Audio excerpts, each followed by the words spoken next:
আমাদের কলেজ থেকে 50 লাখ টাকা ফান্ডে থেকে চলে গেছে। আজকে 3 মাস ধরে টিচাররা বেতন পায় না। আমাদের মনির স্যার যাওয়ার সময় আমাদের জন্য 10 লক্ষ টাকা অনুদান দিয়ে গেছিল, ওইটাও নেই, ওইটাও বেতন পায় না থেকে খেয়ে ফেলছে। আমাদের সাবেক চেয়ারম্যান ছিল মেজর জেনারেল মনিরুজ্জামান আকন্দ, উনি হচ্ছে সেনাবাহিনীতে ছিল। তো উনি আমাদের কলেজে লাস্ট হচ্ছে 2 বছর আগে উনি প্রধান শিক্ষক ছিল, হেড টিচার।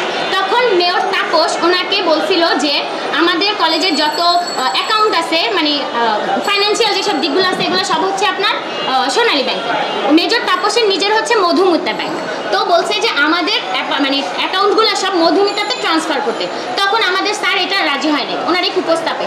কারণ এইখানে উনি কেন রাজি হয়নি, উনি বড় মানুষ, অবশ্যই উনি জানে। উনি যখন রাজি না হয়েছে তখন ওনাকে মিথ্যা এলিগেশন দিয়ে ওনাকে এই কলেজ থেকে অনেক বাজেভাবে বের করে দেওয়া হচ্ছে। বের তো ওনাকে আর করতে পারবে না, উনি নিজের থেকে রিজাইন নিয়েছে। উনি সেনাবাহিনীর হেড কর্নেলকে বলে যে আমি এই কলেজে আর থাকতে পারবো না, উনি চলে গেছে। তারপরে আমাদের আরেকটা মিস আসছে, যার নাম আমি জানি না, কারণ আমরা আসার পরে নবীনবরণও হয়নি, আমাদের টিচারের সাথে কোনো পরিচয় করা হয়নি। আমি 3 বছর ধরে এখানে আছি। তো উনি আসার পরে ইচ্ছা মতো তাপসের সাথে ওনার অনেক ভালো বন্ডিং ছিল অবশ্যই। অ্যান্ড আমাদের কলেজ থেকে 50 লাখ টাকা ফান্ডে থেকে চলে গেছে। আজকে 3 মাস ধরে টিচাররা বেতন পায় না। আমাদের মনির স্যার যাওয়ার সময় আমাদের জন্য 10 লক্ষ টাকা অনুদান দিয়ে গেছিলো, ওইটাও নেই, ওইটাও বেতন পায় না থেকে খেয়ে ফেলছে। এখানে কি কোনো ওনাদের রাইট আছে? ওটা তো আমাদের টাকা ছিল, গেল। এই কারণে যাওয়ার পরে যখন এই যে আওয়ামী লীগের ঝামেলা হইলো, তখন আমাদের যে আগের যে টিচার ছিল উনি আমাদের আরেকটা প্রিন্সিপাল দিয়ে গেছে। তো সভাপতির মেয়র চলে গেছে। তো এই জায়গাটা খারাপ। তখন আমরা কিছুই বললাম যে আমাদের তো এরকম সুযোগ সুবিধা দেওয়া হচ্ছে না কলেজ থেকে, তাহলে আমাদের এই যে 10,500 করে ভর্তি ফি, আমি ইন্টারনেটটা যাই না, আমাদের অনার্সেরটা ওদের এরকমই কিছু। অনার্সের হচ্ছে 10,000, আমাদের 10,500 আর বেতন 1,000। একদিনও ক্লাস হয় না, তাহলে এই টাকাগুলো কোথায় যায়? এই কোশ্চেনটা আমি ফিনান্স ডিপার্টমেন্টের, আর আমাদের কলেজের মেন সব মাথা নাড়তেছে আমাদের সেলিম স্যার, আমার ডিপার্টমেন্টের হেড।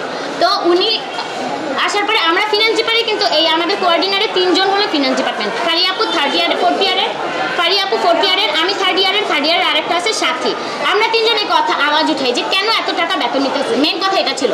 যখন আমরা প্রিন্সিপালের কাছে এটা নিয়ে গেলাম, উনি বললো যে সভাপতি না আসলে আমরা এটা কিছু করতে পারবো না, এটা আমার একার হাতে নেই। তখন আমরা বললাম তাহলে সভাপতিকে আনতে হবে। তারপরে আমরা সভাপতিকে আনার জন্য আগেই বলছিলাম যে আমাদেরকে রাখেন, মানে আমার মনিরুজ্জামান স্যারকে আমাদের আনেন, ওনারা দেয়নি। কলেজ থেকে বাকি 3 জনের নাম দিচ্ছে। তখন আমরা ভিসির কাছে যাই, মানে আমাদের ন্যাশনাল ইউনিভার্সিটি হেড, ওনার কাছে যাওয়ার পথে ফারিয়ার সাথে 2 তারিখে ফারিয়ার সাথে হচ্ছে অনেক বাজেভাবে এই যে হ্যারাসমেন্টগুলো হয়, তাই না? মেয়েদেরকে নিয়ে যায়, কিছু মেয়েদেরকে কলেজে আটকায় রাখে, আর কিছু মেয়েরা যারা গার্ডিয়ান নিয়ে আসছিল তারা বাইরে ছিল, টিচাররা আটকে গেছে। এই যে এই 11 জন টিচারই ওখানে ছিল, ঠিক আছে? ওনারা গেছে, তাহলে আমাদের কর্মসূচি ছিল 8টার থেকে, তো ওনারা 7:30 বাজে চলে গেছে। যারা 7:30 আসছে, আমাদের একজন ফারিয়া, ও হচ্ছে আগে চলে গেছিল, ওর সাথেই একটা হয়, আমরা তখন এখানে ছিলাম না। তো আমরা গিয়ে দেখলাম যে এই পর্যন্ত সব টাইমে নিয়ে আসছে, ঠিক যাদের গার্ডিয়ান ছিল শুধু ওই বাচ্চাগুলোই আমাদের সাথে ছিল, আর কেউ আসতে পারে সবাই নিয়ে গেছে। ভালো কথা। তখন ওর এখানে অনেক বেশি বাজেভাবে ধরা হয়, আইডি কার্ড অনেক বাজেভাবে নেওয়া হয়। এগুলো করার পরে তো ওই দিন আমরা প্রটেস্ট করি, আমরা কোনো কুল কিনারা পাইতেছিলাম না। এটা 2 তারিখের ঘটনা। তখন আমরা জগন্নাথের বড় ভাইদের কাছে যাই, ওইখানের হচ্ছে যারা হচ্ছে ম্যানেজিং ডিপার্টমেন্ট থেকে ওই স্যার হচ্ছে আমাদেরকে বিপিন নাম্বার দেয়, কারণ আমাদের যাওয়ার সময় গেছে গিয়ে।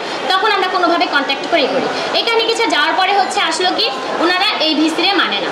তারপরেও আমরা আনলাম, ওই দিন হচ্ছে এই গত পরশু দিন ভিসি আসছিল, আমাদের মনিরুজ্জামান স্যার আসছিল। আসার পরে তখন মনিরুজ্জামান স্যারকে আমরা স্বাগতম, একটা ছোট করে স্বাগতম করতাম। ক্লাসে মেয়েদেরকে ওনারা থাকতে দেয়নি। প্রিন্সিপাল নিজে এসে বলছে তোমরা থাকো, একটা স্যার আসবে, এটা তো নর্মাল, আমরাও ছোটবেলায় পড়াশোনা করছি।